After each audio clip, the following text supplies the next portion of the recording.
Well, on behalf of the Mike Down Center for Indiana Politics, we welcome the four candidates here for this hopefully lively and informative discussion and debate. My name is Dirk Rowley. I'm with WANE-15 News. Kayla Blakeslee is the morning host at WOWO Radio, and Fred McKissack is the editorial director at the Journal Gazette. And the three of us have a list of questions that we would like to ask.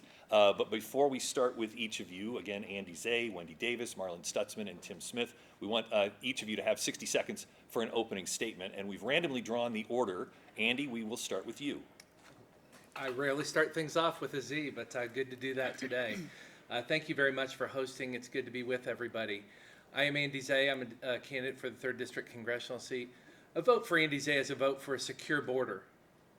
I support Donald Trump in finishing the southern border, finishing that wall. I asked Governor Holcomb to send National Guard troops down to support Governor Abbott in Texas in securing the border right now, and they are there. A vote for Andy Zay is a vote for lower taxes. I voted to lower Indiana's income tax, the lowest income tax in the country. Indiana has no inheritance tax. I will fight to eliminate our federal inheritance tax and also make the Trump tax cuts permanent. A vote for Andy Zay is a vote for safer communities.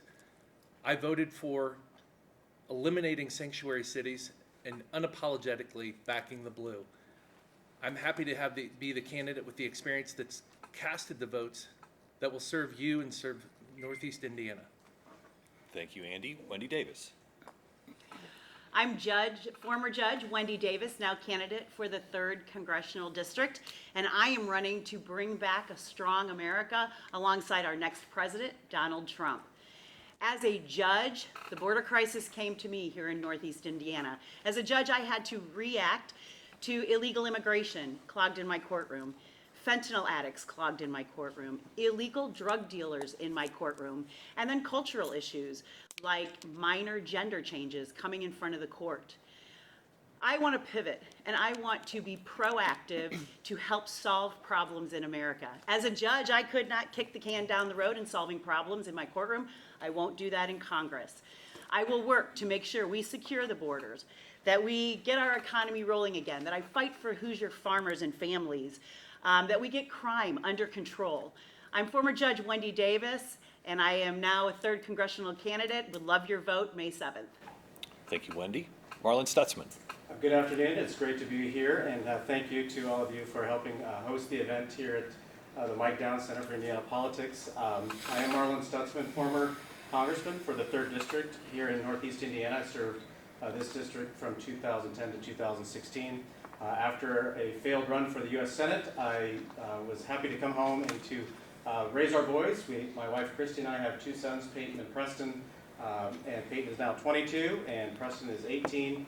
And so as Jim Banks decided to run for Senate, I believe that this is a time again for me to go back to Washington and continue the fight that I started back when I was in office, fighting the establishment, fighting the status quo, fighting the debt, fighting the fact that Washington is working for themselves and not working for the American people. We are seeing higher inflation.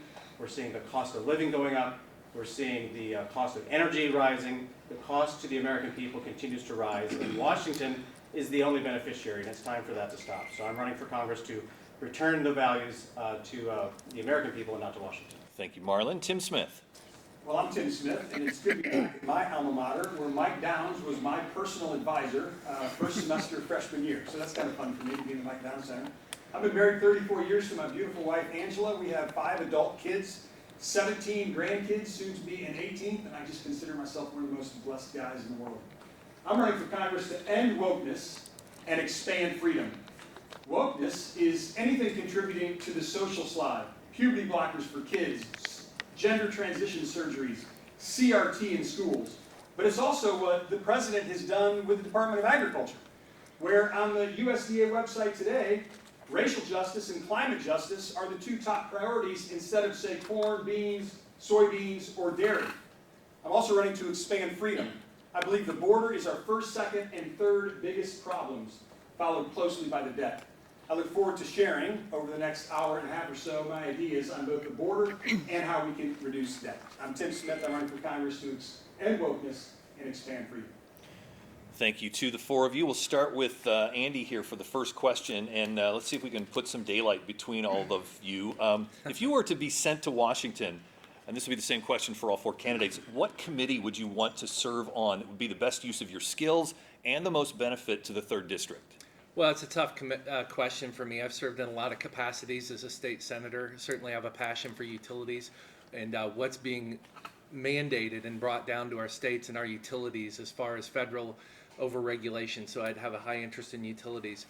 You know, and also being a lifelong business owner, 71 years in the business, following in my grandfather and father's footsteps, I'd be very interested in commerce and technology and those things. But I think what is important to Indiana and Northeast Indiana is Armed Services Committee. The impact of the defense industry in Indiana is huge. We host the 2nd largest naval base in southern Indiana in Crane Naval Base.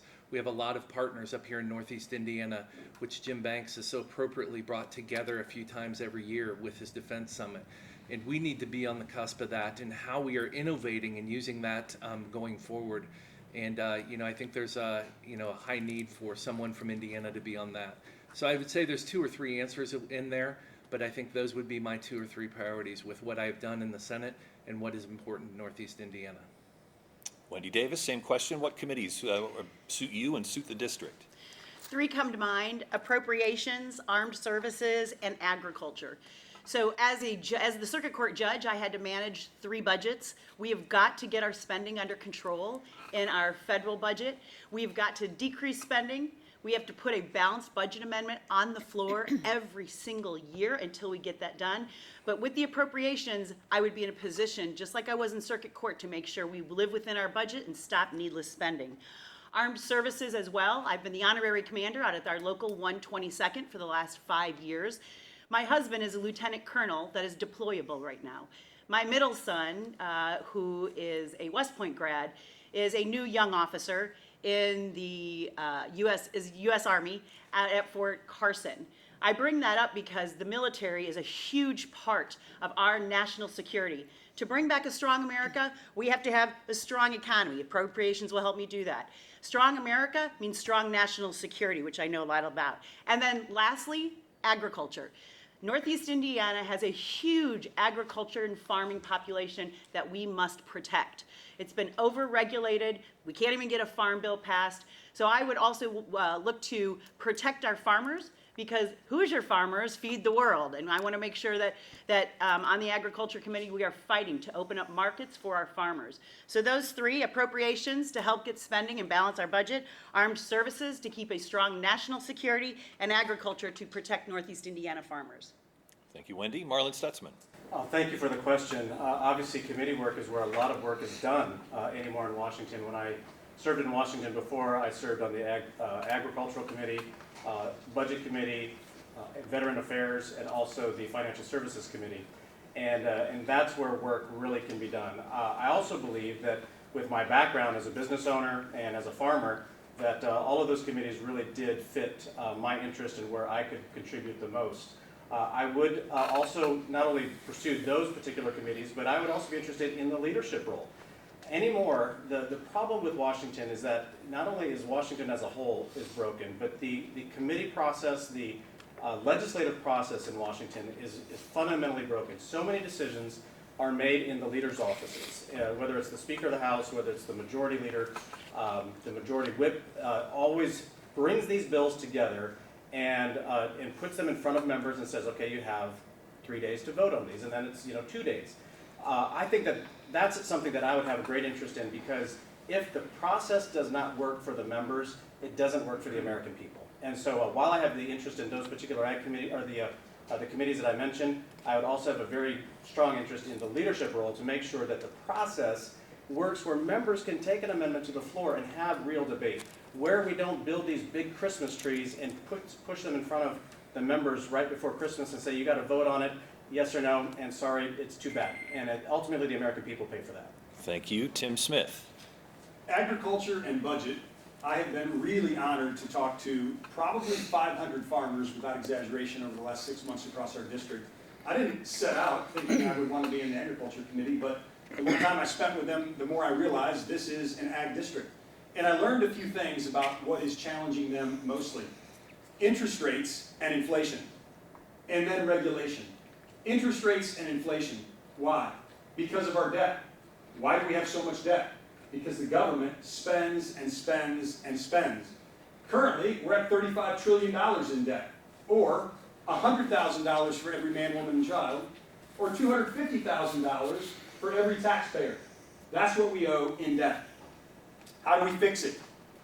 Cut waste, balanced budget amendment, and what Rand Paul and his father called a penny plan, or now a six-penny plan. I'll elaborate on some of those in a moment, but until we get the debt under control, we don't get inflation or interest rates under control. And regulation. A farmer showed me a nitrogen tank, and he had to spend $16,000 to build a little moat around it. And he said, Tim, if I had the same amount of nitrogen in 3 tanks, I wouldn't have to have any. Or if I put it on a trailer, I wouldn't have to have any. The government, through too many regulations that don't make sense, which are inappropriately and inconsistently applied, has been crushing our farmers. We need to get the government out of the regulation of ag. Thank you, Tim. Fred? Yes, let's start with Wendy Davis. A recent Gallup survey showed that more than a third of Americans believe we're spending too much on defense, while 1 in 4 believes we're not spending enough. What is your stance on defense appropriations, which accounts for, I believe, half of discretionary spending? Thank you. Well, the federal government needs to be a lot smaller. The federal government's job is to fund our military, fund our defense. That's a part of its job. The problem we have right now is that the government is spending way too much money on things that they need to get out of and get it out of the way. All the needless spending that the Joe Biden administration and others are doing are now creating us to have this conversation where we need to cut spending to defense. Look, I'm running to bring back a strong America. Strong America is a strong national defense. Right now, we've got all these wars raging around the globe and in the Middle East, and we need to have a strong military. And why I say that, and I know this pretty much firsthand, we need to concentrate on funding our military to ensure that our military is ready, that they know how to use weapons and they know how to defend our country, not how to use pronouns.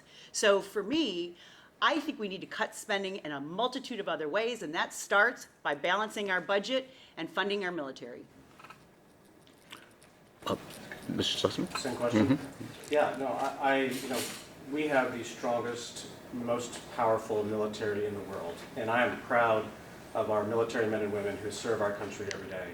And the fact that in most part, the Congress continues to support a strong military, I do believe that considering, as Tim mentioned, we have $35 trillion of debt.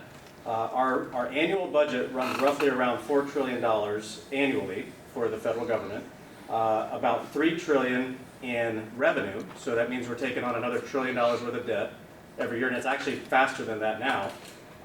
The debt, the interest on our debt is now going to be more expensive than what we spend on our military.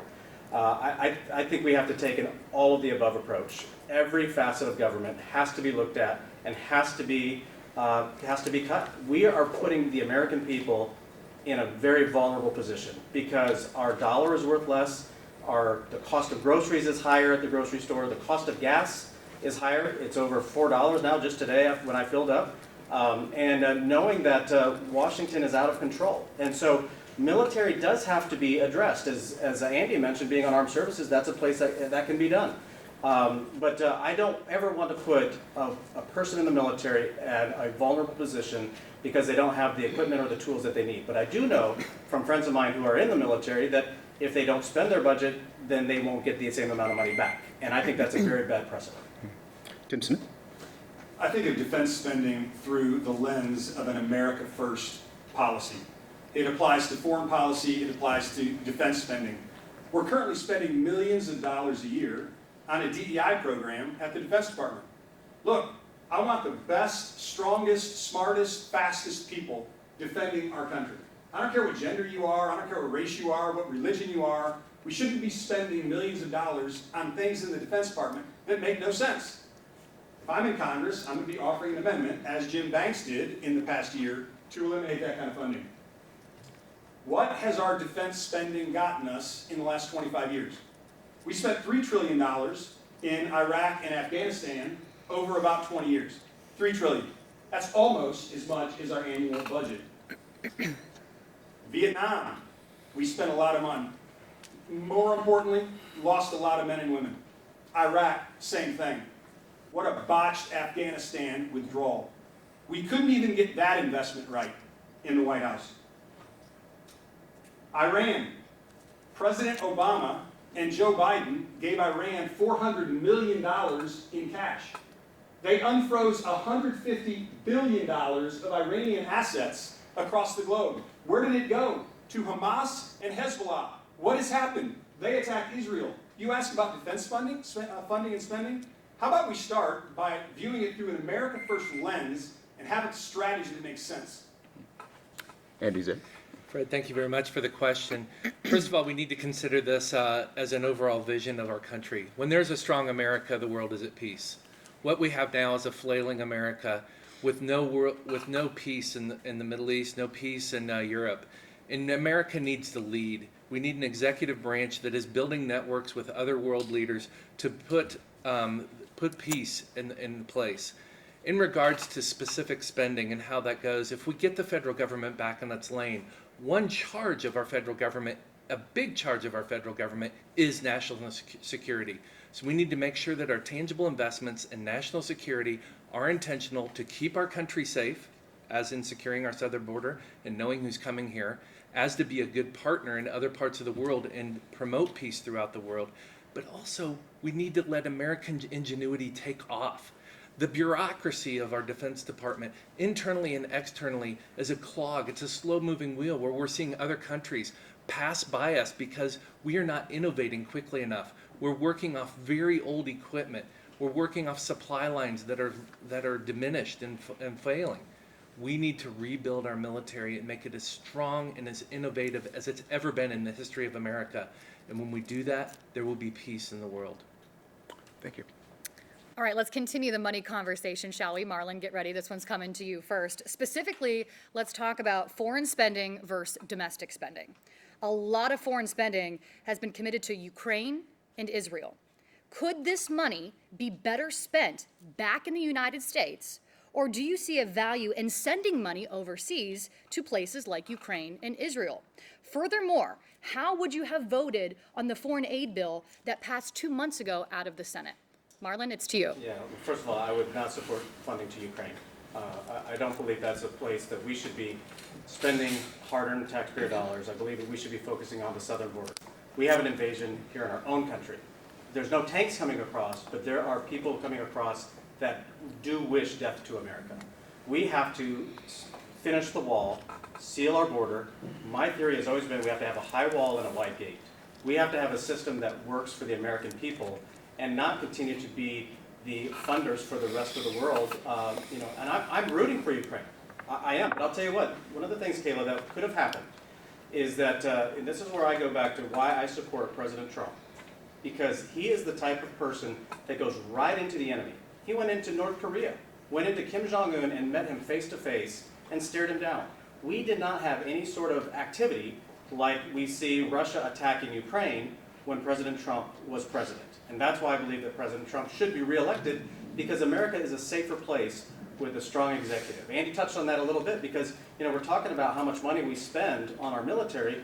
A lot of this could be done straight from the White House. And we have a weak leader in the White House, and we need a president who's going to go right into our enemy and say, look, we're not going to be spending millions and billions of dollars frivolously. Lives are lost. Let's make sure that we keep peace rather than allowing a dictator in Russia to be running around Eastern Europe causing problems. And so, again, it takes strong leadership from the White House. Thank you, Marlin. Tim Smith, same question. The Constitution says that every spending bill in America must originate in the House. Not the White House, the House of Representatives.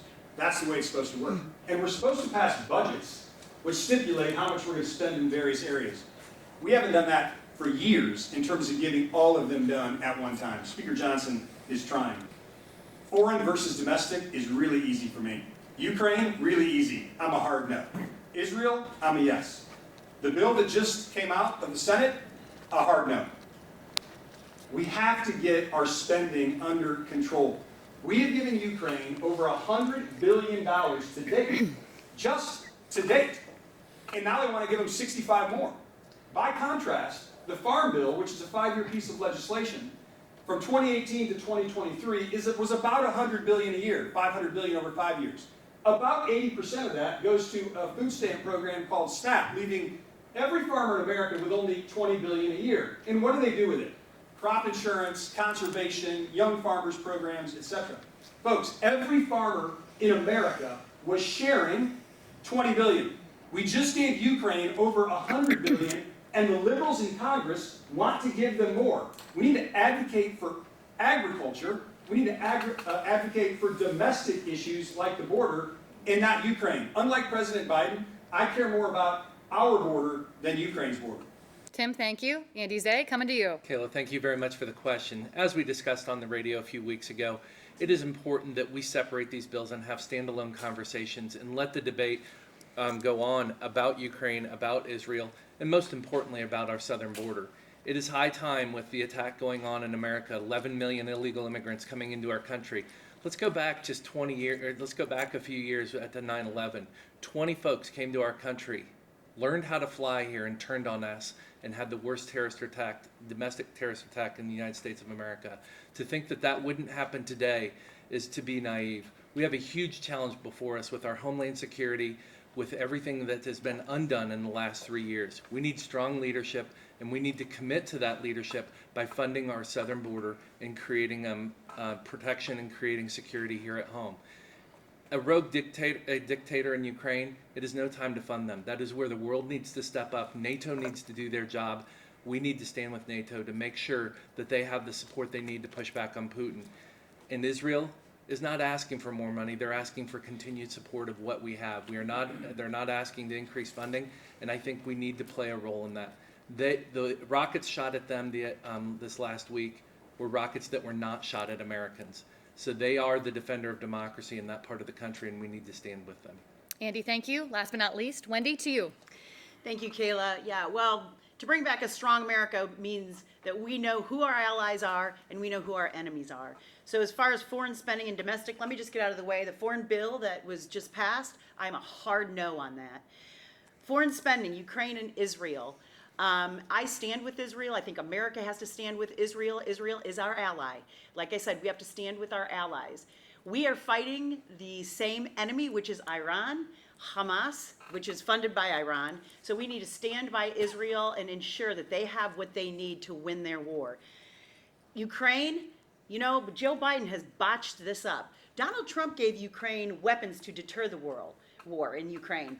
Biden has just given them a blank check and just thrown money at that war, so not one more cent to Ukraine. Domestically, we need to secure our southern border. We've got to secure our southern border. I saw it firsthand in my courtroom. Illegals coming in, they would tell me stories of how they got to Northeast Indiana. We've got to secure our southern border because that border has come to us here in Northeast Indiana. And we've got to make sure our economy, we need to make sure that we get energy, bring back energy independence, make sure we are fracking and drilling and doing whatever we need to do to be energy independent. Right now, we are spending money and buying gas and oil from our enemies. So right now, currently, I think we need to aid Israel. I believe that politically, and I also believe that through my faith. Thank you, Wendy. Dirk, you're up. Tim Smith, question to you. Last week, former President Trump said abortion should be left to the states, and he did not press for a national ban. Do you agree with him? Well, I am unapologetically pro-life and proud to be. This has been one of the most important issues to me for a long time. Endorsed by the Indiana Right to Life, endorsed by Northeast Indiana Right to Life. This is the A issue. It is the most important issue. If there's no life, not much else matters. The Dobbs decision delegated to the states and legislators and legislatures this authority. They didn't just delegate it to the states, and so Congress has a role as well. I'm adamantly pro-life, can't wait to discuss and legislate on pro-life issues. The president gave us 3 Supreme Court justices, which gave us the Dobbs decision. I can't tell you how many Right to Life marches I've marched in my life. I will be happy and am looking forward to voting yes on any pro-life legislation in Congress, period. Any pro-life legislation in Congress. If you said to me, Dirk, you could eliminate all abortions over X number of weeks, I'd say sign me up. I prefer that there's no abortions, but if I can limit it some way, count me as a yes vote to limit it some way. This is probably the most important issue to me because without life, not much else matters. Tim Smith, thank you. Andy Zay, same question. Well, thank you very much for the question, Dirk, and I'm the only one that's voted for life and where we stand today. We called ourselves back into session after the Dobbs decision. We were the first state to advocate and stand for life. And after a week of being spit on, cussed at, escorted out of the State House in between meetings, life matters. And life matters here in Indiana, and we've shown that, we've proven that. And that's why we are a state that has decreased abortions by 95% here in the state. In fact, I stood with Attorney General Todd Rokita last week because of our legislation that was ruled constitutional, the Department of Health changed their position in doing some reporting that they were doing as to holding our abortion doctors accountable in the state of Indiana. Attorney General Rokita and myself, he made the decision, the legal opinion, that they need to continue to do that because we still need to be champions for life, and now the movement for life begins. It's creating that culture for life, bringing the business community along to show that people that support life are good workers and show up for work, to show communities that people that are pro-life are good community citizens and will show up and be a part of our communities. I believe in life, I've voted for life, and I'm supported by many who have fought this cause for 50 years. Thank you, sir. Wendy Davis, national ban on abortion? So I am also unapologetically a pro-life Christian. I will fight for life. Life starts at conception.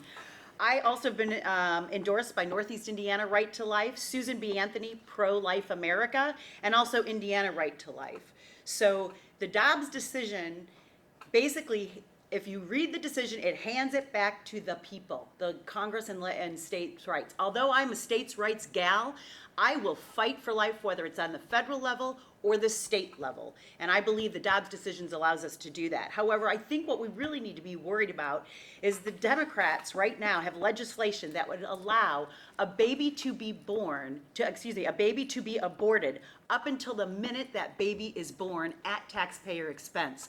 So as your next U.S. Congresswoman, I will fight for life at the federal level to ensure that that kind of legislation doesn't get through. So although I'm a states' rights gal, let's be clear about that Dobbs decision.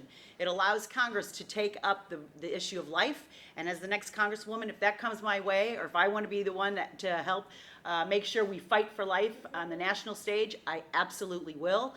But Indiana got it right here, and so we need that. I mean, if I could ban abortion, I would ban abortion as well.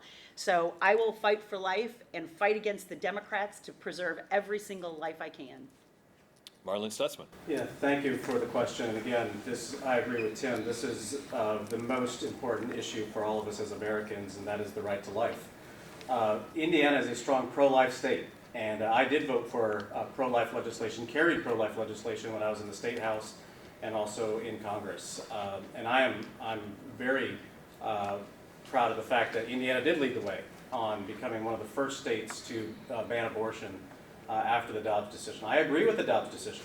I believe that it is the state's rights, as we should be consistent across the board, what's the federal government's role and what's the state government's role. Sadly, the problem in Washington, and being there for 6 years and seeing the abortion industry and the abortion lobbyists, this is the issue that now divides the Democrat Party and the Republican Party. You would think, well, why wouldn't it be economic issues? Why wouldn't it be foreign policy issues? Instead, the Democrats, and I had a Democrat friend from Chicago who was pro-life.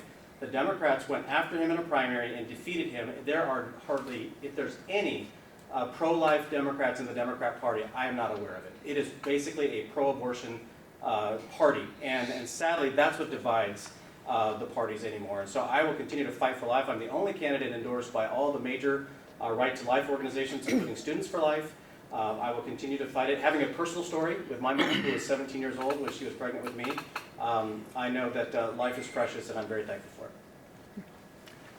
Fred? Yes. What specific initiatives do you have to support agricultural interest in rural communities within this district? Let's start with Andy Zay.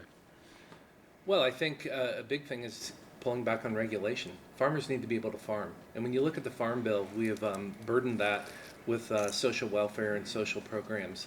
And though those may be important, I think we need to separate them and debate them on their merits. Our farmers need the support. Our farmers need to know that they have the support. They're under the attack from so many different means, whether it's the federal government and their regulation, whether it's the some of the food folks that are attacking them and how we're making food.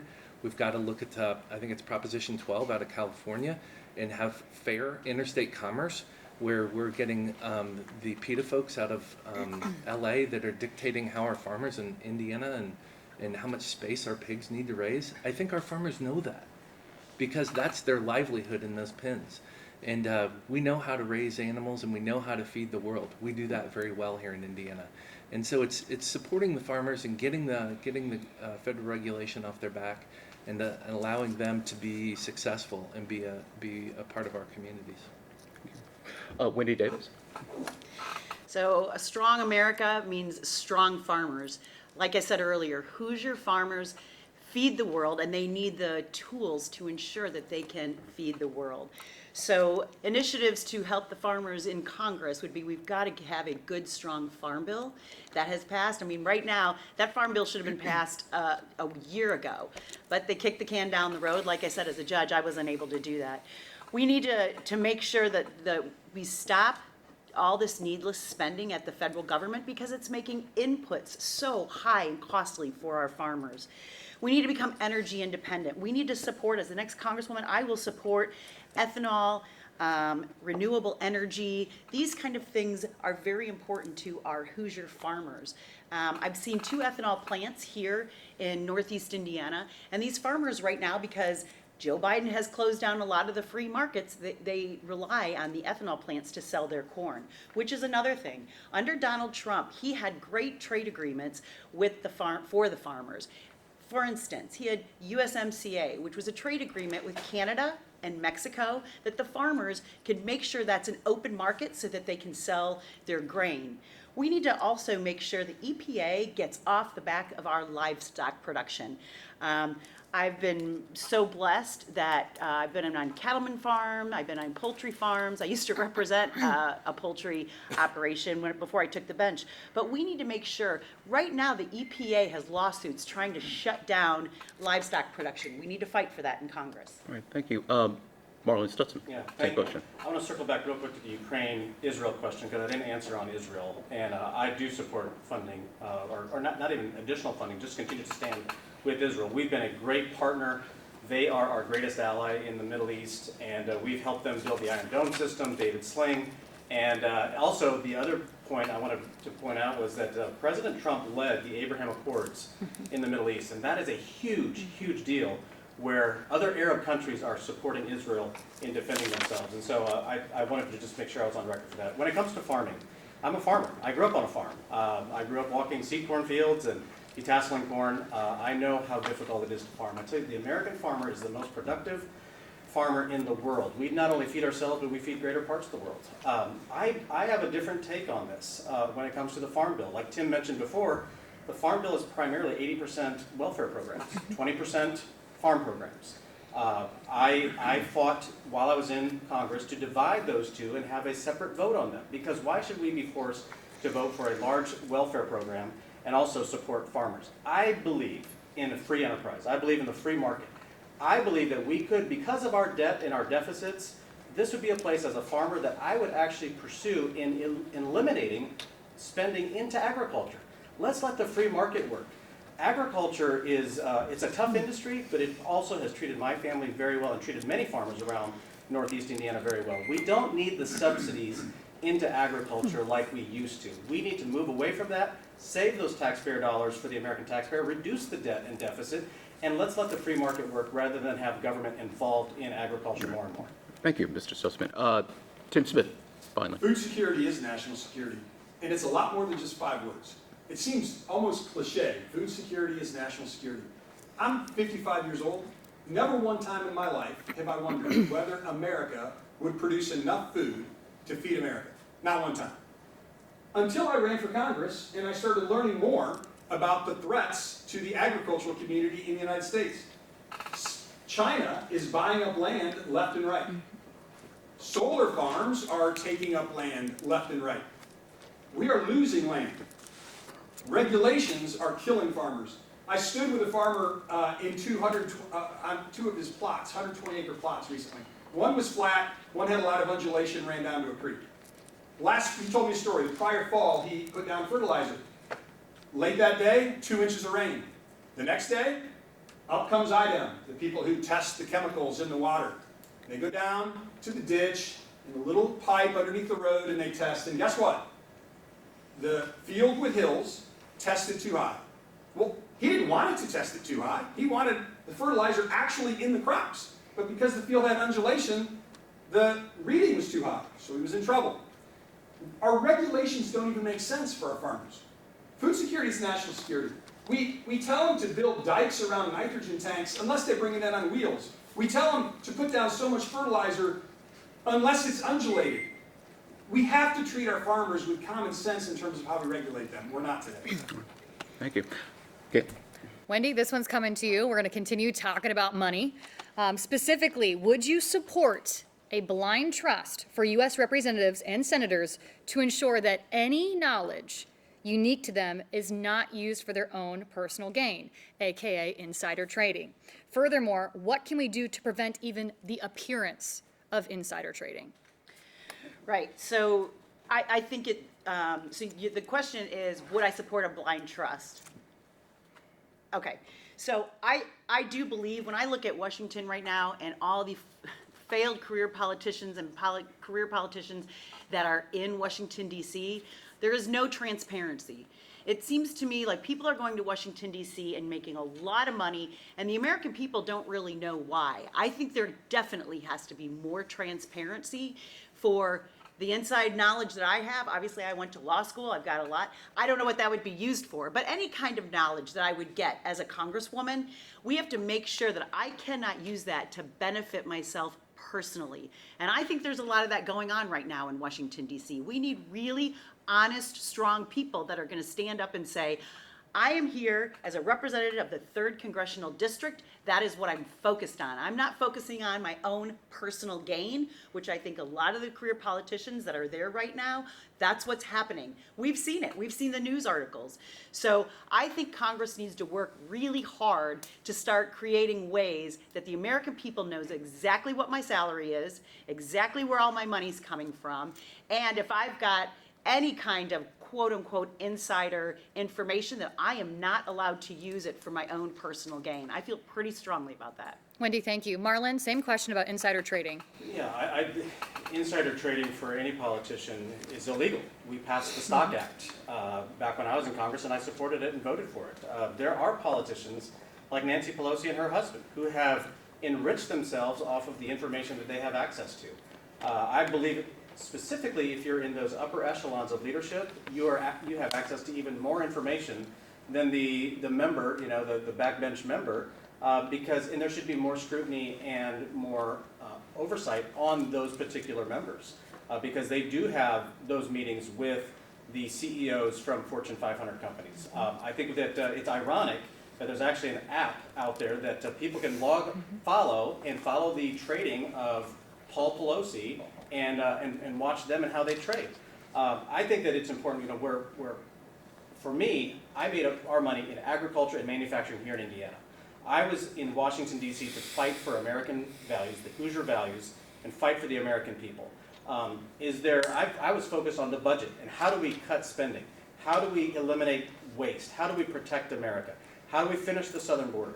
Those are the issues that we should be focused on. Too many times, in fact, I heard it on an elevator one time as I was leaving the House floor. Other members were talking about whether they were going to run again for office. The wrong people in Washington are there to enrich themselves. And this particular person said, I'm going to run another time because my pension is almost at this point. That is the wrong reason to run for office and to serve the American people. We need to serve the people, and remember, it's hearts of service that are going to make a difference and not people that are going to go to Washington to enrich themselves. Thank you, Marlin. Tim Smith, coming at you, insider trading. Average Americans look at people in Congress and wonder, how do they leave way wealthier than they went in? I hear it all the time, actually. It's not a mystery. Whatever Congress has passed in the past clearly hasn't worked. Pelosi has gotten rich because of her husband. She's not the only one, by the way. Republicans and Democrats both do it. We don't need people elected to Congress who will find this salary as the best salary they've ever had. Frankly, Congress makes a lot. $175,000, $180,000. That is a whole lot more than most people in Northeast Indiana make. It's a lot. But it doesn't allow you, living in Washington, D.C., to leave with $10, $15, $20 million. And so average people wonder, how does this happen? Answer, insider trading. Average people also wonder, well, why do these PACs and super PACs give so much money to members of Congress? Well, it's pretty simple. Because the money those members of Congress take home to their districts in the form of pork is ridiculous. A line item veto used to be a discussion when I went to this university back in the 80s. It was all the rage. It would have allowed the president to strike pork from bills. Pork is what's contributing to our debt. Pork is what's contributing to our deficit. Average people wonder, how do they get rich? Answer, insider trading. How do bills get passed? Answer, pork. Average people are tired of people going to D.C. and loving the fame, and loving the popularity, and loving the money. We don't need to elect anybody else where this is the best job they've ever had.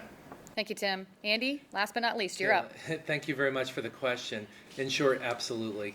We need to have a blind trust when we run for office, when you begin to hold office.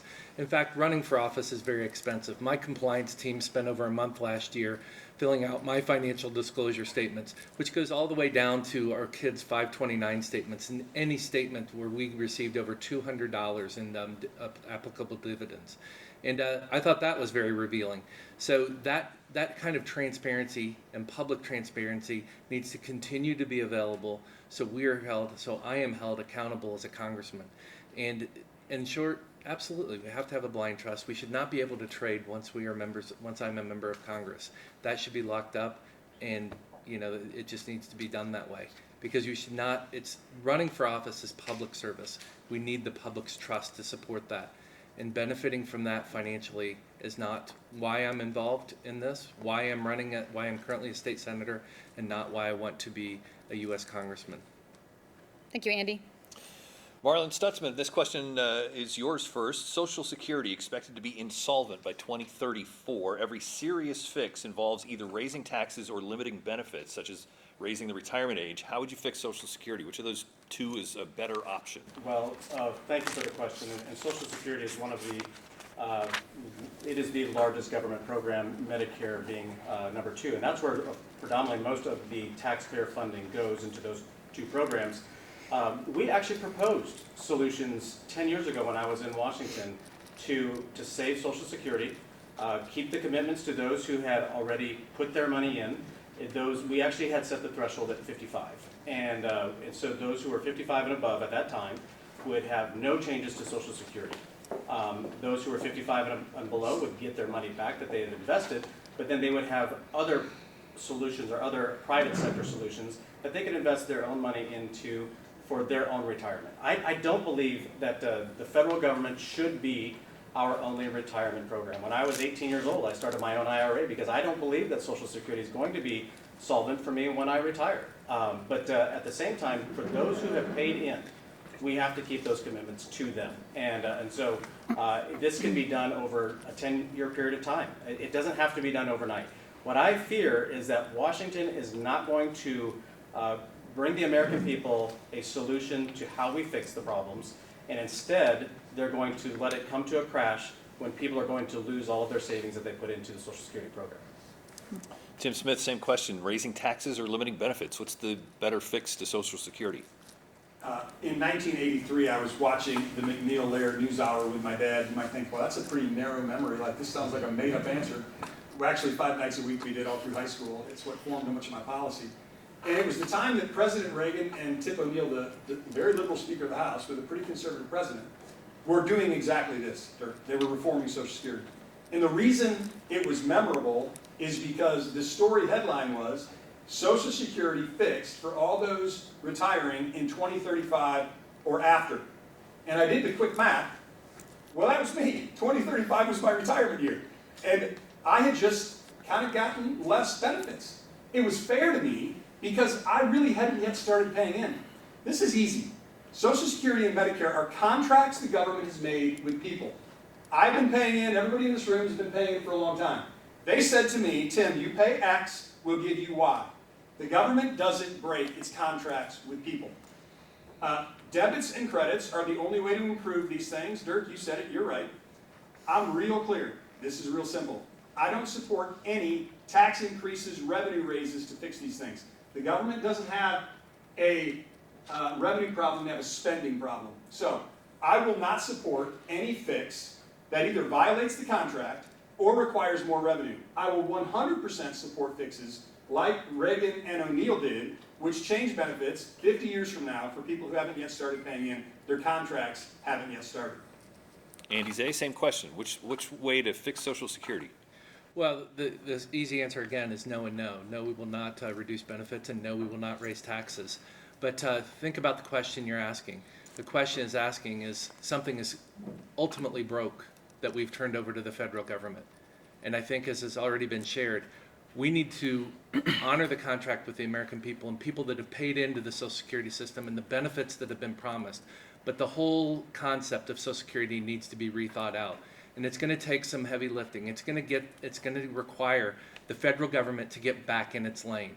It's going to require paring down some of our spending, getting the federal government out of things like education, energy, the Farm Bill, as we've talked about with regulation, and paring down those agencies, because we need to reprioritize where we're investing our funds, and a strong national security and supporting up programs like Social Security to continue into the future for our elderly and the promises that were made.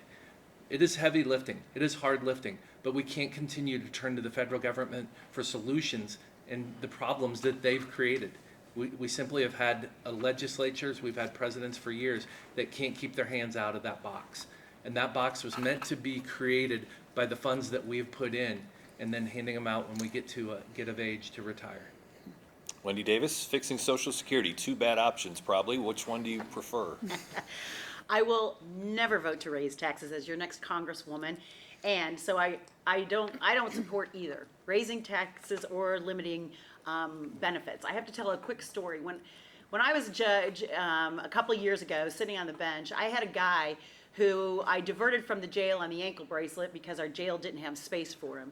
He comes into my courtroom and I said, okay, where are you working? He said, oh, Judge Davis, I haven't had a job for 3 years. And I said, well, how do you get your income? This is what he said to me, and I quote, my 2 kids are on Social Security and I'm I'm appealing my Social Security. So clearly right now, the federal government is handing out money and entitlements that should not be going to half the people that are getting them. I do agree that people that are paying into the Social Security system, that is a contract, legal contract with the federal government that we've got to make sure we do good on. Right now, I think so much needless spending. How we can fix Social Security is to fix our budget, right? So if we can put a balanced budget amendment on the floor, quit spending needless spending, we don't really need to fix Social Security. Social Security will fix itself with a very strong economy and a balanced budget. But right now, what I have seen is a complete abuse of some of these systems. And the older people right now and the people that are paying into it that deserve Social Security, we've got to make sure they get their Social Security. Thank you for. Yes. All 4 of you have conveyed here that the border crisis is, the most paramount issue in America right now, one of the 2 most, at least. What proposals do you have regarding comprehensive immigration reform? And let's start with Tim Smith. I have 8. Does that surprise you? No, not after the McLaren-Lair report thing earlier. Look, finish the wall, that's easy. President Biden literally auctioned off parts that President Trump had lying beside the wall until Biden decided 2.5 years later that maybe finishing a 5 or 6 mile stretch was a good idea. Finish the wall, enforce the laws. I'm a small business owner. If I hire an illegal today, I'm subject to a $50,000 fine. Let's just enforce the laws that exist. President Biden said famously he needed another law. He doesn't. Here's how we should change it. We should deputize every police officer in America. Make them border agents. Give them the power to arrest and deport. If you're a sanctuary city in America, you're part of the problem. You get no more federal dollars. Not education, not transportation, nothing. We send the military to the border immediately. We send 10,000 more ICE agents to the border immediately. And we say, you have to be a U.S. citizen to vote, period. I don't think it's a mystery why Biden and the Democrats want an open border. I think it's pretty straightforward.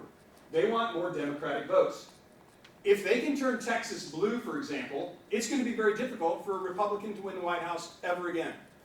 8 specific policies for what we need to do at the border, and I think they're all pretty easy, at least in concept. Andy Zay, please.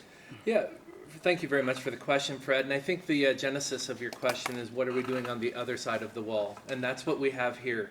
We have a strong economy in some regards. We are still the economic power of the world. Everybody wants to do business with and or for the United States of America. We need to look what's going on within our own borders in that immigration policy. I think the reality is we can't move to that until we secure the border, because we need to know why people are here and what their intent is of being here. If they want to come to our institutions of higher learning to become a part of our economy, we need to enable that. We need to look at increasing our visas to make that more accessible. That's been stagnant for over 20 years. And the reality is we have a workforce that we're not sustaining in America. We're only birthing 1.2 children, and I guess I feel like I've done my job. I have 5, so we're getting there. But it's going to take folks from other parts of the world to come in and help us in our technological space. And to do that, how are we going to do that? We need to seriously look at our immigration laws. And certainly securing the border is a big deal. We got to recreate the Ellis Island concept of having a wide gate of people coming in, but knowing why they're coming here. I couldn't go to a nursing home or a school without having a background to check on me. And nor should these people be coming into our country without that either. Wendy Davis. Thank you. So as far as the border crisis and immigration reform, look, we need to finish the wall, put back in place remain in Mexico. We need amnesty reform that's currently in our immigration system. I believe that if you are here illegally, you need to go back to where you came from. So if you're not here legally, you need to go back. And we have to make sure that we are enforcing sanctuary cities are illegal. We should not have sanctuary cities, and in Congress, federal government should not give any money to these cities that are calling themselves sanctuary cities. Look, when I took the bench 14 years ago, ICE officers would come and actually pick up illegals, because the way the law is written right now, that is if you commit a crime and you're arrested for a felony, ICE comes and picks you up and deports you. Fast forward, what in my courtroom now, there was not one ICE officer that would come and pick up these illegals, because Joe Biden and this administration has wiped out our immigration system altogether, as well as ICE. So I, as the judge, had to give an illegal drug dealer, a public defender, an interpreter, because they don't speak English, they speak Spanish, and I gave him his due process. And I called Troy, and I said, our sheriff, and I said, okay, now I gave him due process, and now he's guilty of dealing fentanyl. Will ICE come pick him up? He said, Judge Davis, ICE will not come pick up any illegals that are in my jail the way they used to. So right now, under this administration, we need a strong Congress and a strong president like Donald Trump to put back into place everything I outlined at the beginning of my argument, because even way, way back, 18 years ago, when I represented some agriculture industry, they wanted migrant workers.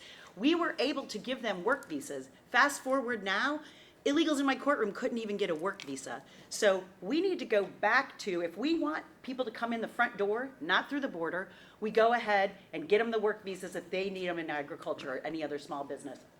Thank you. Paying attention. Marlin, Stutzman. Yes. Final. Thank you. I do believe that the top issue for Americans is the economy and the cost of life, the cost of living. But the border obviously is playing a role in that, and costing more. You know, it's unfathomable to think that we have a president of the United States that has allowed at least 7 million people cross the border illegally. I did visit the border wall in Yuma, Arizona, a couple of months ago. And it was truly astonishing to see that this is a humanitarian crisis. Women and children, want to come to America. People want to come to America. I understand that. But they need to come through the legal port of entry. They should not be basically cargo coming up from South America, Central America. We know they're coming from China. We know they're coming from the Middle East. We know that there are people coming into the United States illegally who want to do harm to Americans. Now, the fact that there are others that's not their aim, they are then the victims. So women are raped at the border. Children are separated from their parents. The President Biden is doing a disservice to those people by leaving the border open, because now they're separated and who knows where their life is going to go. I believe we have to finish the wall. All of these other things I would agree with. I think that one of the ways that we take the political football away from the Democrats is to say that if a person comes here illegally, they will never have the right to vote, because that's the reason why they have an open border. This is politics for them, and I think we need to seal the border, focus on that, and then we can start focusing on the other issues on how to solve those. Thank you. Kayla? All right, bringing it back here a little bit closer to home. Andy, we're going to begin with you. Hundreds of rural hospitals, including here in the Hoosier State, are in immediate danger of shutting down due to several financial problems. Specifically, we see due to failing profits and the amount of net patient revenue. So should the federal government do something to try and help? If so, why or why not? I think they've done a plenty. Thanks, Kayla, for the question. It's called the Affordable Care Act, which has become unaffordable and an unmitigated disaster for most of the healthcare system. What we've seen is insurance companies embolden themselves to the point of where they don't even participate in the reform processes of health insurance. We've seen health systems grow expansively, way beyond whatever the intent was. We're seeing rural hospitals and rural healthcare. We're calling them rural health deserts in Indianapolis, and how we're creating opportunity and access to some of our rural communities to that health. So there's a have and have-nots within our health system that we spend a lot of time on in Indianapolis and trying to do our part. But there is certainly a federal role in that, and that is, again, pulling back this regulation, allowing our doctors to be reimbursed for a fair value, for a fair rate for their work, and getting the government and insurance companies out of the relationship between the doctor and the patient.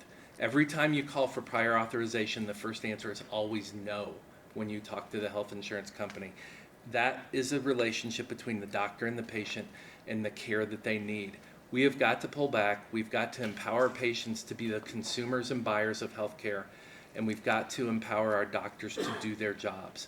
And I think we've emboldened insurance companies, and I think we've emboldened large healthcare systems that have made all this a mess. And we sit here now in Northeast Indiana as one of the highest healthcare states in the country. Thank you, Andy. Wendy, same question. So a really strong America is the old saying, no government is no government, right? Having no government is having no government, meaning the federal government should not be involved in our healthcare system at all. We are a country that was founded on capitalism and free enterprise. Obamacare was an absolute joke. And again, that goes into the spending problem we have here in America.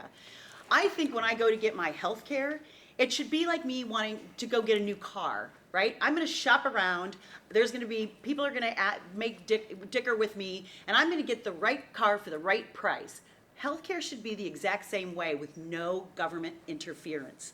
I understand these rural areas need hospitals bad, but the answer is not the federal government funding them. The answer is free market and free competition.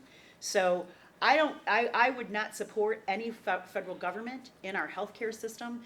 Like I said, the Obamacare has shown us that I had people in my courtroom that could not get health care because Obamacare was in their way. And unfortunately, a lot of the people I saw in my courtroom that needed health care, even veterans, I ran a veterans court, they couldn't get the health care they needed. So we need to take care of our veterans, but the federal government needs to stay out of private health care.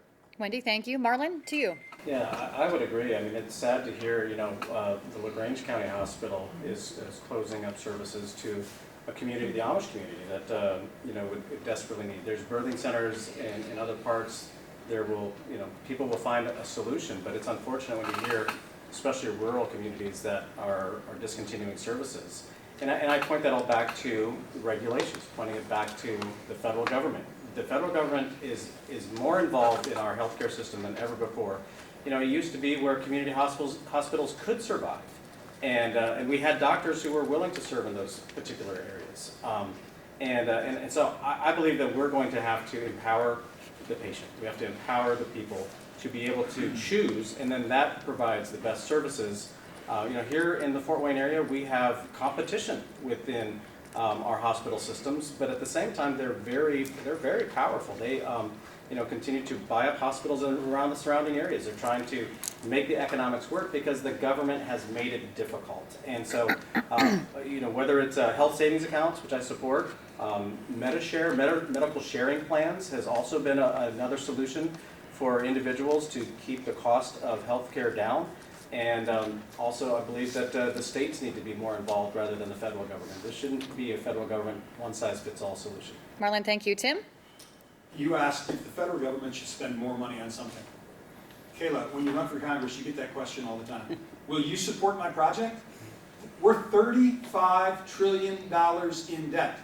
Every man, woman, and child owes $100,000 apiece. Every taxpayer owes $250,000 apiece. No, we don't have the money to send to Ukraine. No, we don't have the money to spend $200 million on gender assignment, as the last bill included, the minibus omnibus, which ordinary people don't even understand what those things mean. That's congressional speak. But you asked about healthcare.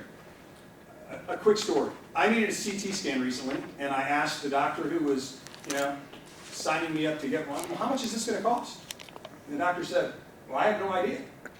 What do you mean? You're telling me I need one, you have no idea. Well, you just go to our place and get your CT scan. Well, the answer was $1,300. Instead, I called around. I have a $5,000 deductible like a lot of people. I got it done for $450. We have too many pigs at the healthcare trough. That's the problem. We lack transparency. We have too many pigs at the trough. A pharmaceutical company's profit pre-COVID was $20 billion. The next year, it was $120 billion. Because the federal government, when getting involved in healthcare, decided that all of us had to get shots. And they used OSHA, a federal agency, to make sure we did, or they held our employers accountable. No more federal money for another pet project. Tim, thank you. I don't often get to deliver good news. There's 3 questions left, so thank you all for your patience and your continued answers. This is a kind of non-traditional question. Wendy, we'll start with you. I'm going to ask you to speak from the heart. As you run here and travel the 3rd District, what person or group do you see with a heartbreaking challenge that you would want to help as a U.S. representative? Sure. So it's hard for me. When I was the circuit court judge, I ran 3 problem-solving courts, which in not court speak, it's low-level, non-violent felons that get arrested for possession of a syringe, which is a low-level felony. And the most heartbreaking thing that I've seen is fentanyl addicts and families of fentanyl addicts that have died, and I've seen them in my courtroom. And so personally, we've got to make sure, that's why closing the border and running for Congress, I could only react to those things by trying to get them rehabilitated and trying to give them the services that they need. Healthcare, it was hard. It was hard to get those services paid for. So that's number 1. Number 2, I talked to a small farmer. The agriculture industry is huge in Northeast Indiana.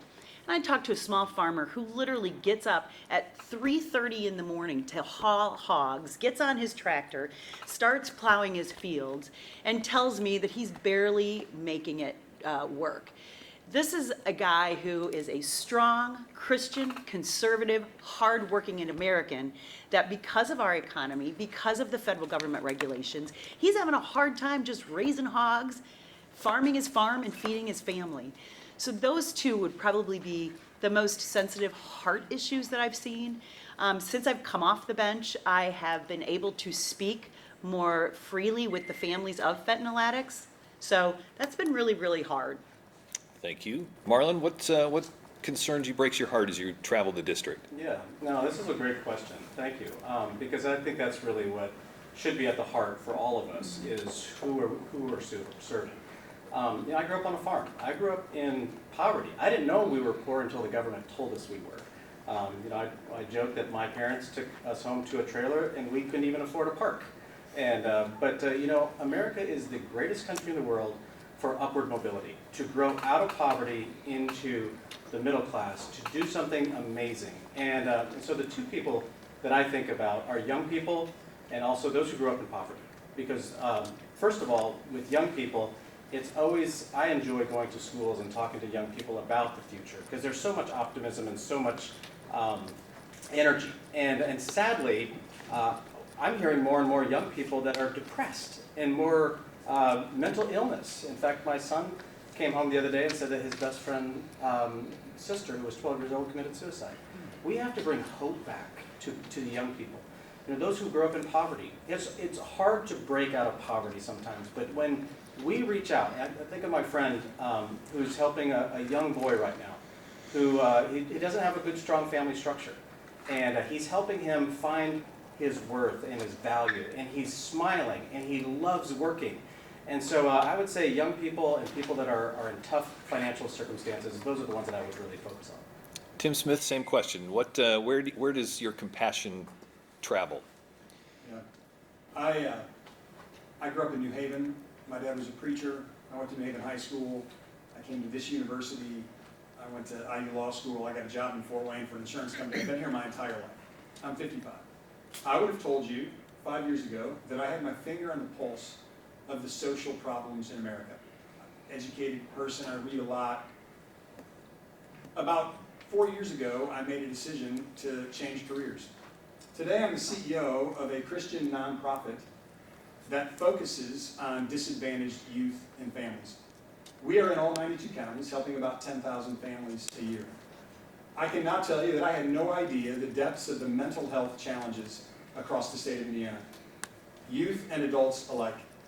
I had no idea that we have 2,500 children across the state of Indiana where a judge has terminated parental rights, which is a difficult thing, who have no hope of family.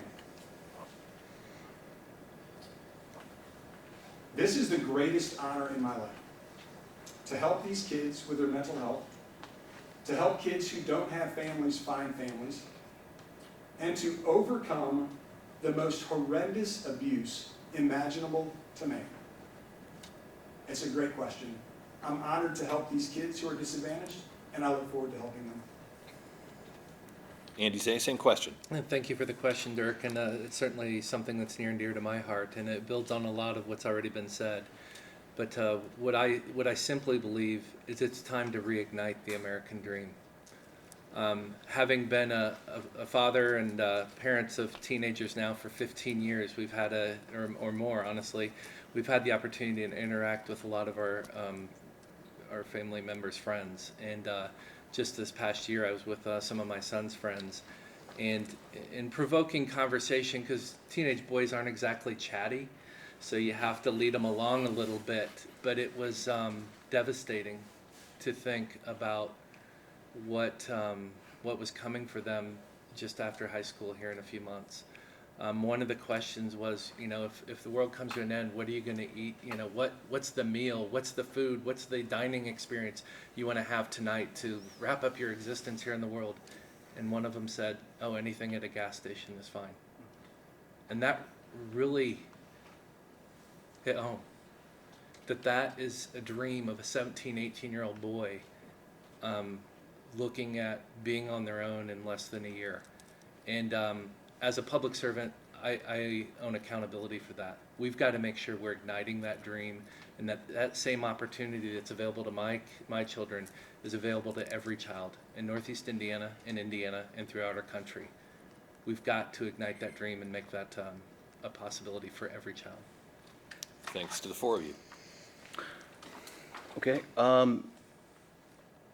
I want to ask a question that, some people in Northeast Indiana worry about, which is Cardinals, Cubs. Why are so many? Oh no, different place. I'm sorry. I was like, oh no, I'm gonna fail on this one.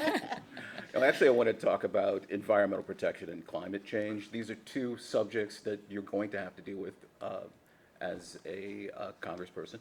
Do you have any proposals about? Do you have a stance on both of these issues? And do you have any proposals about either controlling or enhancing or whatever? And let's start with Marlin Stutzman. All right, thank you. Well, first of all, growing up on a farm, the environment is critical for agriculture. The agriculture is critical for all of us, for healthy food, for clean water. And I believe that America leads the world when it comes to making sure that we are leaving this earth better than what we found it. I don't believe that we should be putting ourselves at such a disadvantage. I think there's a lot of hypocrisy in Washington, D.C. when it comes to electric vehicles, mandates, and how are we going to power, 100 million electric vehicles? That power has to come from somewhere. I believe that nuclear power should really be part of our conversation, and that we can have micro facilities of nuclear power that is clean energy that could power greater parts of the United States. I think that subsidizing all of this green energy is not the right solution. Here in Northeast Indiana, we're actually one of the biggest manufacturing districts in the country. District 2 in Indiana is a large manufacturing district, and also up in Wisconsin. We have to make sure that our companies have the energy available to them that produces and can support our families here with great paying jobs. And so I think we're putting ourselves at a disadvantage when we don't hold other countries to the same standards. And we're not irresponsible. But I do believe that nuclear power should be part of our conversation more. Thank you. Tim Smith? As a Christian, I think it's God's charged us to take care of the environment. And I'm happy to. As a hunter, I'm a conservationist. As a fisherman, I'm a conservationist. God's given us one environment, we need to take care of it. I don't think there's much debate as to whether the climate's changing. The question is, why is the climate changing, and how has it changed historically? I don't believe all of the hoopla today that we are causing all of the change. If you look at trends over centuries, it's been changing forever. Furthermore, if America decides to curtail its own environmental issues through regulation, and China and India don't, a few billion people aren't helping, and a few 100 million people are doing all the work, and it's one globe, one climate. Look, we're 35 trillion in debt, and that's the third time I've said that in the last hour. We cannot afford to issue regulations and try to fix everything. We cannot afford to capture everybody's carbon and make sure they personally fund their carbon footprints. We just can't afford it. The subsidies in solar, the subsidies in battery, with the goal of becoming more environmentally friendly, are too expensive. We can't afford them. And guess what? The battery cars aren't working anyways when it's 20 below in Chicago. And the solar panels don't get sun 24 hours a day. We just need to think through the solutions a little bit more, even though we have one planet and we need to take care of it. Thank you. Andy Zay? Fred, thank you very much for the question. As a ranking member of the Environmental Committee in the Senate and a longtime member on the Utilities Committee, these are issues that we've bantered back and forth. First of all, to Mr. Stutzman's point, we have set laws and rules in place where we can begin to implement small modular nuclear reactors. And so everyone doesn't go into panic. This is what we've been running our ships on since the 60s. It is a very proven technology that is a very clean and green and the most clean, green, and reliable energy source of the future. We certainly need to do that.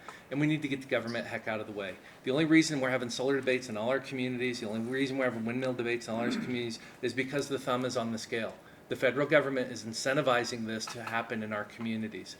We need an all of the above proposition in energy, but it needs to be fair and it needs to be able to compete in the marketplace. And environmentally, we are great stewards. We are the best stewards of our environment here in the United States of America. But what is the cost, and what is going to be the cost of lives, livestock, if we're not careful? And what I share with you now is that we have had 12 baseload power plants that we are in the middle of that are closing in the state of Indiana, and only one of them going online. There was a peak event 2 years ago, just before Christmas, that we were going to have blackouts across the Midwest. That can't happen. We've got to continue to produce electricity like we know how. We were the 10th most affordable state in electricity just a few years ago, and now we are down in the 30s. It is costing us nearly and dearly as a manufacturing economy to provide the resources that our employers need.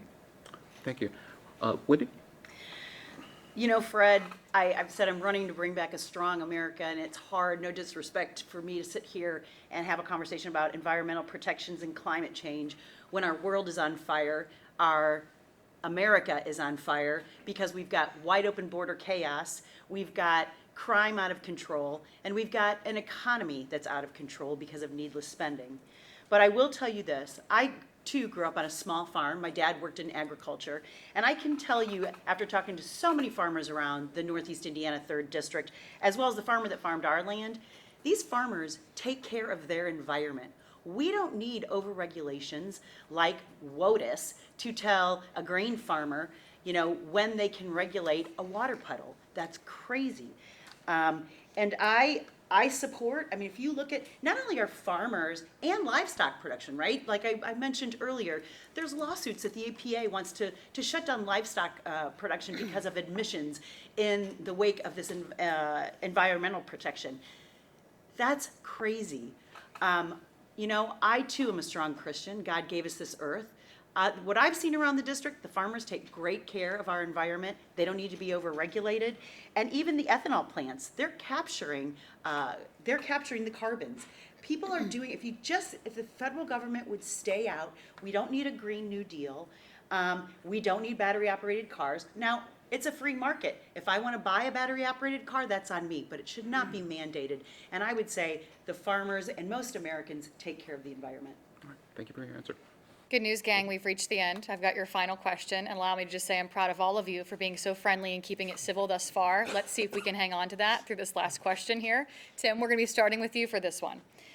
You are one of 8 Republican candidates. If you do not win on May 7th, and given all of these PAC ads that we've got going on right now, is there anything that would keep you from endorsing and supporting the nominee? No. In other words, I'm happy to support the nominee. And I'm also glad you mentioned the PAC ads. I am the only person on this stage who hasn't accepted a penny from a PAC, which can give you up to $5,000, or had a super PAC, which can spend on an unlimited basis on behalf of the candidate. None of them are actively supporting Tim Smith. Marlin just got a $540,000 investment on his behalf from a super PAC yesterday. Marlin claims to be pro-Trump. The super PAC that supported Marlin is absolutely anti-Trump and spent millions of dollars in Iowa to beat him. Wendy is supported by a super PAC called Winning for Women. She claims to be pro-Trump. Her super PAC was incredibly anti-Trump during the presidential election. I think election security is one of our biggest problems. Look, if a super PAC or a PAC is giving you tens of thousands or spending hundreds of thousands of dollars on your behalf, you have to wonder why. Why are they doing that? It's actually related to the pork we talked about earlier. If someone came to me and said, look, I'm anti-Trump, I want to support you, I'd be really concerned as to why they want to support me. Maybe I'm not as pro-Trump as I thought. I'm proud to have been the first person to endorse Trump. Proud to have been the first person to say I was an America First candidate. And very proud to say when I get to Washington, D.C., I will be beholden to no one. I'm going to grant 2 rebuttals, so before we get to Andy, Marlin, I want to start with you. Your name was mentioned first. You've got a 30-second rebuttal if you choose to what Tim just said. No, I mean, I would say that the PAC that he's referencing is a conservative PAC. A lot of this is stemmed from the PAC that Wendy is associated with that started negative ads on me 2 weeks ago, and name calling and all these other things. So I'm focused on Washington. I'm fighting Washington because I've been there. I know the traps. I know it's a swamp, and I'm going to go back and I'm going to stand firm on my conservative credentials. I'm endorsed by Jim Jordan, Rand Paul. I'm endorsed by the pro-life groups, and my record stands for itself. I was the most conservative member of the Indiana delegation. Okay, that's when your I was in time. Thank you, Marlin. Wendy, to you, granting you double rebuttals because your name was mentioned twice by both Tim and Marlin, so I'm going to need 60 seconds on the clock. Wendy? So just to be clear, I have not accepted one penny from Winning for Women. Winning for Women endorsed me because of 3 reasons. I'm a Republican, conservative woman. So that's I haven't received any money for them. The ads they ran, I had nothing to do with that, and Marlin knows that. The ads that Marlin's PACs are running are a lie, and I think that it shows Marlin's a hypocrite because I've gotten beat up for this. I put into place when I was a judge. I got awards for putting drug dealers and violent offenders in prison, and I got an award under Mike Pence because I was on his statewide drug task force for starting the Hope probation program. So they're just coming up with this. But the PAC that the ads that the PAC was running on my behalf, they were just facts on Marlin, on him voting to raise taxes, on him using campaign dollars for vacation, on him making sure he voted to defund the very agency that's supposed to fund our borders, and for him voting to double his salary. So those were facts. But what they're using against me is just pure hypocrisy and untrue. Time. Thank you, Wendy. Marlin, I am going to, because I'm feeling generous, I'm going to also grant you the 30-second rebuttal, but I do not want this to go on forever with the 4 of you. So Marlin, go ahead. Yeah, well, actually, the PAC Winning for Women is predominantly funded by Melinda Gates. This is not a conservative PAC. This is a liberal PAC. I never met with them. Wendy did. But, the fact is that I am a conservative fighting Washington. I'm being attacked. I was attacked by Wendy's PACs for 2 weeks. And she says it was factual? Why call me sleazy then? Why call me swampy? Why call me names? The people of the 3rd District deserve better than that. Let's focus on the problems in Washington, D.C., rather than attack your opponent. Thank you, Marlin. Andy, we will come to you. We'll move this along because, like I said, I know we could talk about that forever. And let me repeat the question. He said my name again. I just want to make sure people You've understand. gone back and forth, guys. We get it. People understand You that brought I the didn't swamp call, to Indiana. I didn't Let's call, move on. I didn't call him those names. So We'll come back to that. We can move on for the moment. Andy, I do want to come to you with this final question. I'm going to read it again just to refresh everyone's memory here. If you were one of the 8 candidates, if it comes down to it and you do not win on May 7th, is there anything that you've heard, whether it's from a PAC ad or what have you, that would keep you from supporting the nominee? Well, Kayla, thank you very much for the question. Thank you for making this the last question, so we didn't start here.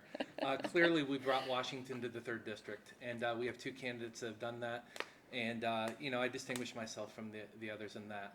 I am appealing to the voters of the 3rd District. I have today. I have in the past.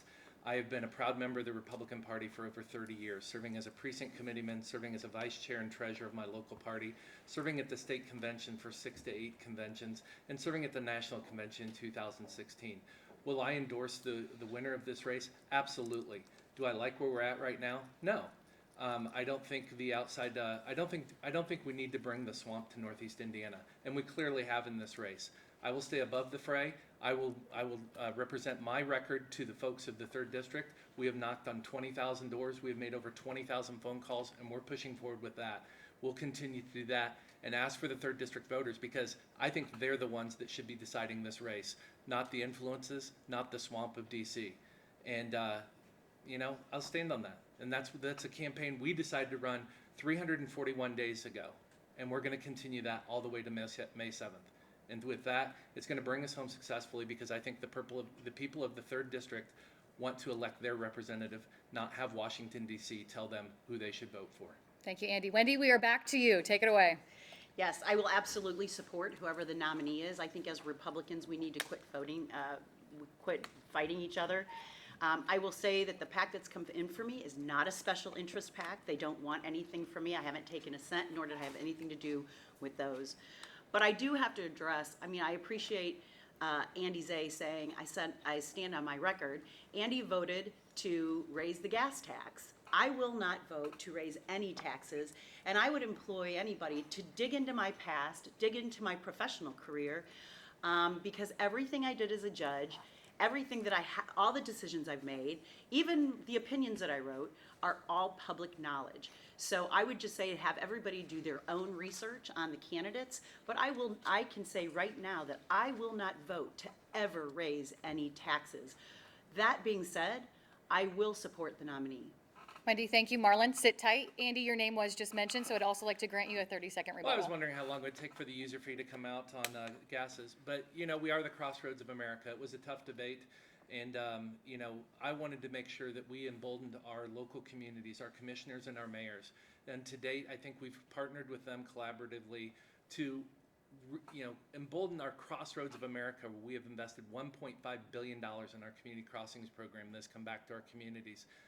It was a tough vote, and I think it was the right thing to do, and I stand by that vote. And along with that, we've eliminated the inheritance tax, we've lowered the income tax to its lowest level ever, and we are on the right track in the state of Indiana. Thank you, Andy. Marlin, last but not least, once again, come May 7th, if you are not the winner of the race, will you support the nominee? Yes, absolutely. I mean, I truly believe that any four of us, it would be much better than any Democrat that would be elected. Unfortunately, the Democrat Party is who is ruining America by spending. We have our own problems in the party, in our party, and I have always been a strong conservative. That's why I have strong conservative support from Congressman Jim Jordan, Senator Rand Paul, folks in the Freedom Caucus. I have a strong base of support from conservatives, and I think that to answer the question, yes, I would absolutely support any one of them. We have got to elect President Trump back to the White House. What Joe Biden has done to the country over the past 4 years is unbelievable. From 2020 with the mishandling of COVID to 2021 when we had a shortage of folks going back to work because of government spending, to 2022 and inflation. Interest rates are at all-time highs for my generation, and to see the cost of living just continue to go through the roof is why I'm running again. I'm a business owner. I've seen those costs at a restaurant go through the roof, but I also know that for our employees, that is an important job for them. I've had employees come up to me and say, thank you for staying open through tough times. Thank you for doing whatever you have to do to stay open. And because this is an important job for them, and I am always excited to expand and grow our companies because that's more jobs for Hoosiers. Thank you, Marlin. That wraps up the questions. We give you each 60 seconds to close. There is no rebuttal, so please try to keep it sane. Andy, we start with you. Do I get started? All right. Very good. Well, thank you very much, moderators from our hosting today, Purdue Fort Wayne. And it's just great to be here in a public forum to speak to the voters of the 3rd District, because it's the voters of the 3rd District that deserve the right to pick their next congressman. And we need to be focused on that. We need to be focused on the hard work, the creativity that I brought to this campaign to look at things differently. And I assure you, as a legislator in Washington, D.C., I will do the same thing. It's not just no. It's just not saying no to legislation. It's the creativity and it's the perseverance of driving beyond no to get to solutions that a majority of members can get behind. I've done that in the Indiana Senate on a number of different policies, and I will do that in Washington, D.C., because my commitment to you is to serve the people of the 3rd District today, tomorrow, and into the future. Thank you very much for your time. Thank you very much for receiving me in your homes, on your doorsteps, on your phones, and I look forward to closing strong and being your next U.S. Congressman from the 3rd District. Andy Zay, vote Zay in May. Wendy Davis. So I'm former Judge Wendy Davis, congressional candidate as well, and I am running to bring back a strong America alongside Donald Trump. I too endorsed Donald Trump way before the Iowa caucus. And you've heard my story. I've seen a lot of American Biden's and failed policies in my courtroom, and I solved problems. And again, that's all, whether I put fentanyl addicts into programs or put drug dealers and illegals that are committing crimes into prison.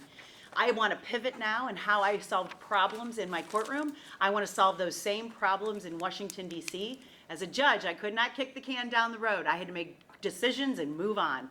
I will do that for Northeast Indiana as a conservative leader. Jim Banks has done a phenomenal job. I will pick up the mantle where Jim Banks has laid it down, and I will ensure that I represent the 3rd District. There's a lot of diversity in the 3rd District with different issues, and I will work with President Trump to bring back a strong America. Marlin Stutzman. Well, first of all, thank you for the debate, and thank you to my competitors as well for participating. This has been a great conversation, and one that I believe that the voters of the 3rd District deserve. And talking about challenges and problems that we have. We live in the greatest country in the world, in the United States of America, but we have people in Washington, D.C. that are ruining America with spending. $35 trillion in debt, we'll say it again, because that, I believe, is the greatest threat to the United States. We have threats in China. We have threats around the world. You know, people are attacking our ally in Israel. We have a southern border that is open, and we have got to finish the wall to make sure that we keep the American people safe. It is it's Washington, D.C. that's failing Americans. I've been there before. I know the swamp. I know how the swamp works. They are selfish and greedy, and I believe that it's time to send people of faith. I believe that our hope is in Christ, and that's where we're going to find true victory. And I believe that we as the American people, if we stand together, we can win America back. And Tim Smith. I think America has always been the greatest country in the world, and I still think it is today. I'm running because I think it's at risk. The people of Indiana 3 should understand that they have a choice between insiders and outsiders. Candidates who are being bought and paid for by super PACs, and one who has received no money, either directly or indirectly, by super PACs. Earlier we talked about pork, and we talked about how hard it is to get things done, but special projects are bought and paid for. When a super PAC comes in with hundreds of thousands of dollars on behalf of the candidate, we should ask why. When the same super PACs opposed President Trump with millions and tens of millions of dollars in the primaries, we should ask why. How can a candidate be pro-Trump and accept all the money the super PACs are doing? I'm Tim Smith. I'm running for Congress to be an independent, outside voice to end wokeness and expand freedom. On behalf of Fred, Kayla, and me, I want to say thanks to the Mike Downs Center for Indiana Politics, the Center for Collaborative Media, and College TV for recording all of this. And thank you to the 4 candidates here. We know there's other opportunities to see all 8 of you at the same time, and we appreciate those opportunities being made. There's a small crowd here. If you could thank our candidates for their time this afternoon, I think that would be appropriate. Thank you again.